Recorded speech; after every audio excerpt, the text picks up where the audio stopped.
Imagine, if you will, running barefoot through the dead of night. Oh, wow. Yeah, you are in the middle of the Somali desert. You're completely alone. You have no map. You have absolutely zero money. Nothing. Nothing, but just the sheer desperate will to survive. And, the absolute certainty that you cannot go back to the life you just left behind. Right. Now, hold that image in your mind, because I want you to contrast it with where this exact same person ended up just a few years later. It's a wild contrast. It really is. Picture her standing under the brightest studio lights in London, starring as a glamorous James Bond girl, and just reigning globally as an international supermodel. Welcome to another deep dive. Today we're immersing ourselves in a life story that defies, almost every single expectation you could possibly have about a human trajectory. It really is one of those journeys that just forces you to pause. Yeah. You completely have to recalibrate your understanding of what the single human life can actually encompass. Yeah. And it makes you ask yourself what you're actually capable of enduring. I am so glad we're digging into this today. So our material is drawn from a really detailed biographical text in a Life Messages newsletter. This is dated May 31st, 2026. A great source. Yeah, but our mission for this deep dive, it isn't just to marvel at some cinematic rags to riches story. No, that's way too simple. Exactly. We are here to examine the actual mechanics of extraordinary resilience.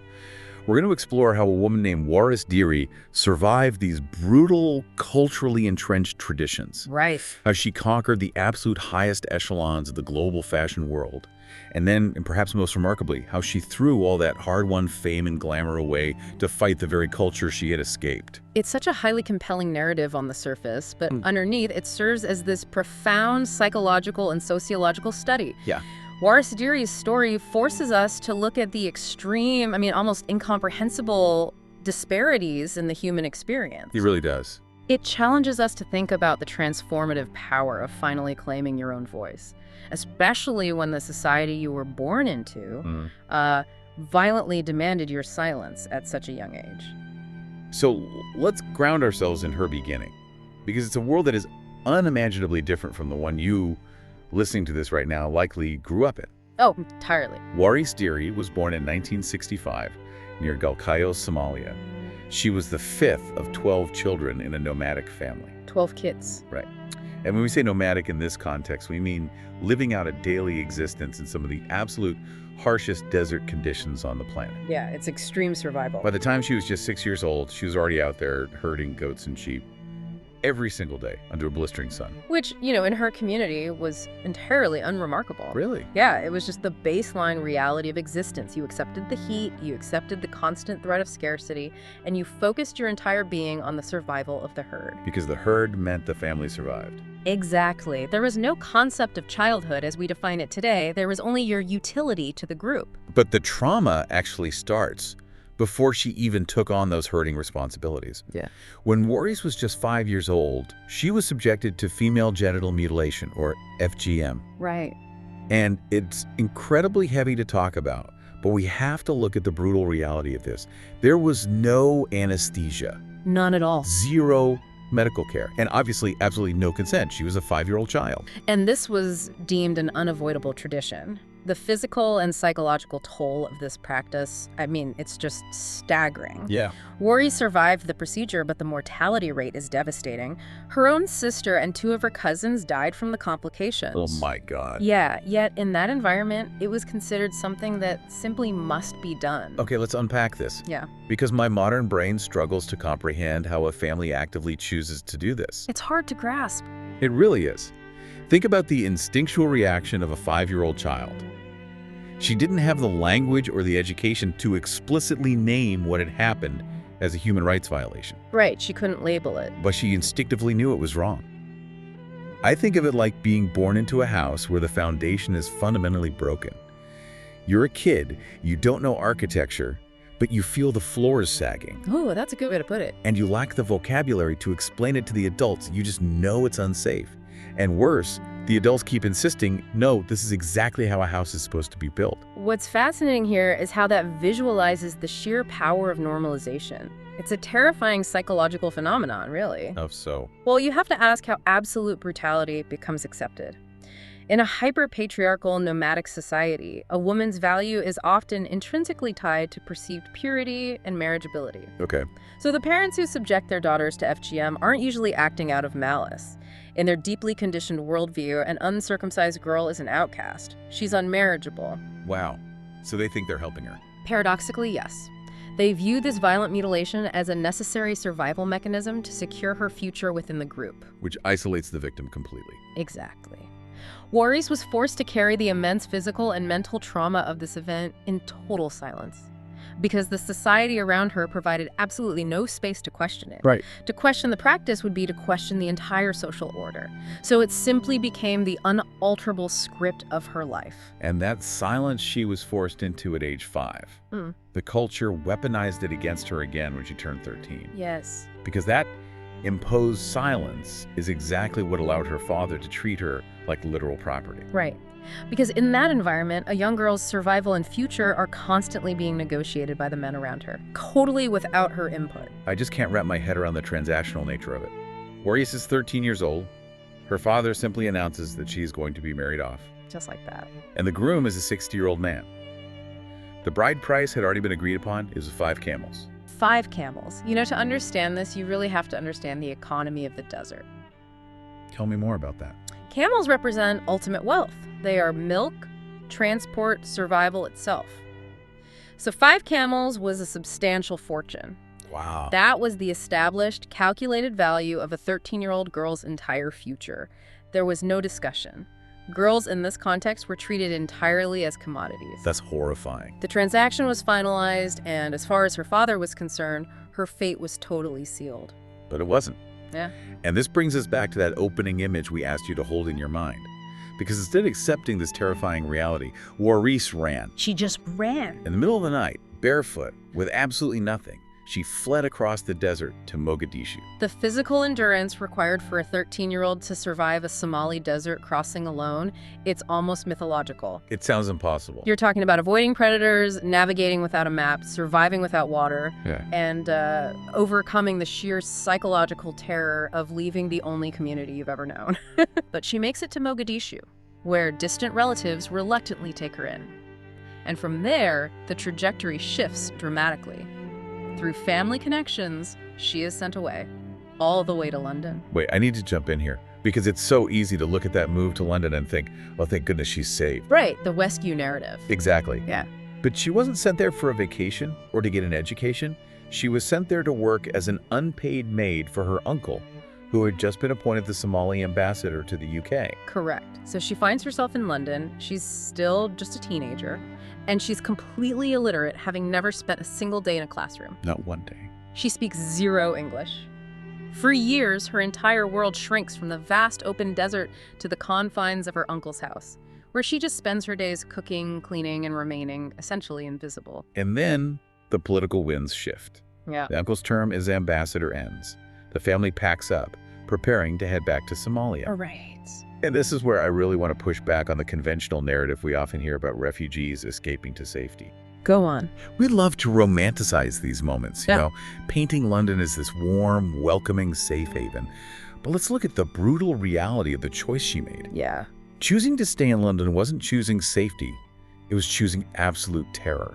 She chose to be an illegal immigrant. She chose absolute poverty. Oh, exactly. She chose to be totally invisible in a cold, massive foreign city over the so-called safety of returning to her family and her culture. The sheer willpower that takes is just unbelievable to me. It is a profound demonstration of agency. She didn't just escape the physical desert when she was 13. She escaped the predetermined script of her life. Yeah. When she stayed in London, she had nothing. She was undocumented. She eventually found a small room at a YMCA. And a job, right? Yes, she got a job working in the back kitchen of a McDonald's. And consider the mechanics of how she survived. She didn't just magically learn English. Right. She taught herself how to read and write, completely on her own by looking at discarded newspapers, sounding out words letter by letter after exhausting shifts at McDonald's. Which is just staggering. She was entirely invisible to London society, scrubbing floors and flipping burgers. Yet she was quietly, methodically building her own foundation. She was. She knew the reality that awaited her in Somalia, and she simply refused to accept it. She refused to be reduced to a transaction. And, there is an incredible irony in this period of her life. Okay. Well, for years in London, she spent her teenage life trying her absolute hardest to remain unseen. She was hiding in plain sight, terrified of authorities, just trying to survive without getting deported back to the trauma she fled. Yeah. And yet, this very same undocumented girl was about to become one of the most looked at women on the entire planet. It's a pivot that you honestly wouldn't believe if a Hollywood screenwriter pitched it to you. Almost by accident, at age 18, the universe flips. Waris is spotted by a wildly famous photographer named Terrence Donovan. Donovan recognized immediately what the camera would soon confirm to the rest of the world. She possessed an extraordinary, almost indescribable beauty. Just totally captivating. It wasn't just symmetry, it was a presence, a stoicism that captivated even the most jaded veterans of the 1980s fashion industry. And it happens at lightning speed. Yeah. From the McDonald's kitchen floor to the absolute highest peaks of the modeling world. Overnight, basically. She lands a massive, lucrative contract with Revlon. She's suddenly gracing the cover of every major global fashion magazine. And, like we mentioned at the start, she lands a role as a Bond girl in the 1987 film The Living Daylights. The fashion world looked at her and saw a brilliant discovery. They saw a fresh, exotic face, perfectly suited to sell high-end cosmetics and luxury clothes. Right. But internally, her reality was completely fractured. She knew exactly what she was. She was a survivor of extreme trauma who just happened to be draped in couture. Here's where it gets really interesting. I've been thinking about this a lot. I always assumed that if someone who had suffered that much suddenly gained a massive global platform, microphones and cameras in their face, they would immediately yell for help. Or raise awareness. Right, at least try to raise awareness about what happened to them. But she didn't. For years, throughout her entire rise to global superstardom, she kept her past a complete secret. She did. Was she just swept up in the glamour of it all? Was she trying to pretend the desert never happened? It wasn't about being swept up in the glamour at all. It was a highly logical survival mechanism when you understand the mechanics of the fashion and PR industries at that time. Okay, how so? Look at it objectively. The 1980s and 90s fashion industry didn't care about the complex, traumatic reality of a nomadic girl who survived FGM and fled a forced child marriage. Definitely not. They're in the business of selling fantasy, not reality. They just wanted the polished, perfect aesthetic. So she knew that telling the truth would make her unmarketable. Precisely. Telling the truth would shatter the high fashion illusion with a brutal, deeply uncomfortable reality.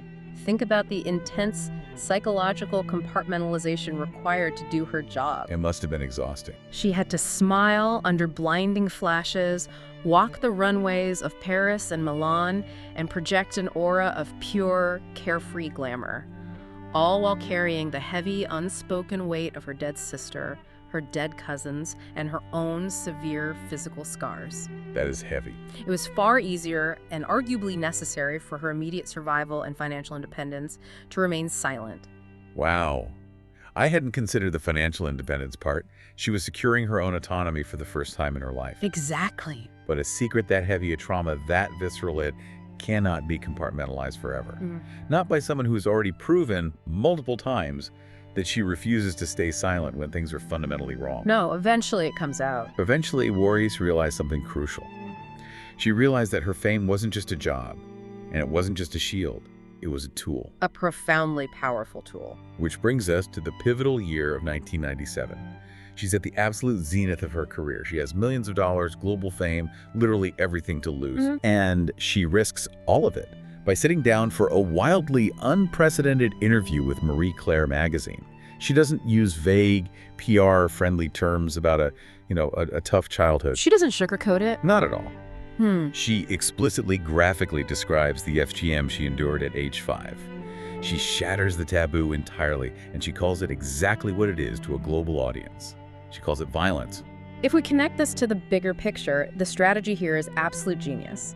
Think about the mechanics of what she accomplished. Yeah. She essentially hijacked the superficial currency of her physical beauty to buy a global microphone. That's incredible. She took an industry that is pathologically obsessed with surface-level aesthetics and physically forced it to look at a deeply unglamorous, deeply painful truth. Because FGM wasn't a secret before 1997, right? Exactly. Millions of women were living with it, but it was largely ignored by the West.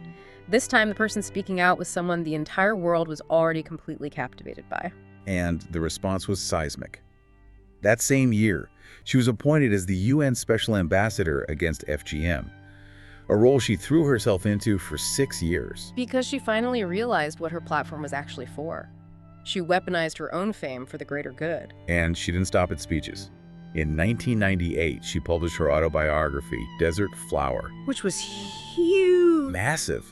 That book went on to sell over 11 million copies globally. It was translated into dozens of languages. And right when she was arguably at her most famous, she did the unthinkable.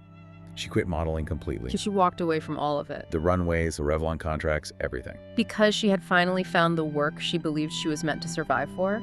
In 2002, she founded the Desert Flower Foundation. And this is where the how of her activism becomes really important. Right. She didn't just print awareness pamphlets or host galas.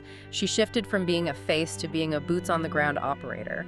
The foundation built actual physical medical centers across Europe. Right, because the victims of FGM who had migrated to Europe were often completely ignored by Western medical systems that didn't understand how to treat them. Exactly. Her centers offered holistic care, not just basic medical attention, but specialized reconstructive surgeries and deep psychological counseling. That is real, tangible impact. And we have to acknowledge the immense pushback she likely faced.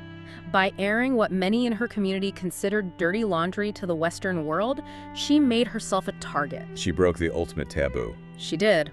But her impact was so undeniably profound that in 2007, France awarded her the Légion d'honneur, their absolute highest order of merit. So what does this all mean? Bringing this all together, I want you to really think about this in the context of your own life. Yeah. Think about what it actually takes to deliberately walk away from millions of dollars, to voluntarily step out of the spotlight of global adoration and a life of total insulated luxury. It takes unimaginable courage. She traded all of that to fight a grueling, uphill, often dangerous battle against an entrenched cultural practice. It makes you ask yourself, what core value, what fundamental truth would you be willing to risk your own hard-won success and comfort to defend? It's the ultimate test of character. The foundation of her activism was rooted in the fact that she never, ever forgot her sister or her cousins who didn't survive the desert. No, she carried them with her. She accepted that the world called her beautiful. But she spent the rest of her life actively ensuring that her physical beauty would be the least important thing people remembered about her. Which perfectly encapsulates the staggering arc of this deep dive. We started with a 13-year-old girl whose entire future was valued at 5 camels by her own family. Right. We watched her forge herself into an international supermodel whose image was valued at millions of dollars by global corporate brands. And ultimately, we saw her transcend all of that, becoming a woman who decided that her true worth wasn't measured by camels or cosmetics contracts. But by what she could give back. Exactly, by the literal lives of the young girls she could save. And that leaves us with a very compelling thought to mull over as we wrap up. Waris Dirie suffered immensely, both physically and psychologically, because of a violent practice her society unquestioningly labeled as tradition. Yeah. It forces us to look inward at the mechanics of our own lives. What inherited traditions, what long-held beliefs or societal must-dos are we currently blindly accepting simply because, well, that's just how it's done? That's a great point. And more importantly, what would it actually take for you to finally run barefoot away from them? A perfect challenging question to end on. Thank you for joining us on this deep dive. Keep questioning the world around you, keep looking past the surface, and we'll catch you on the next one.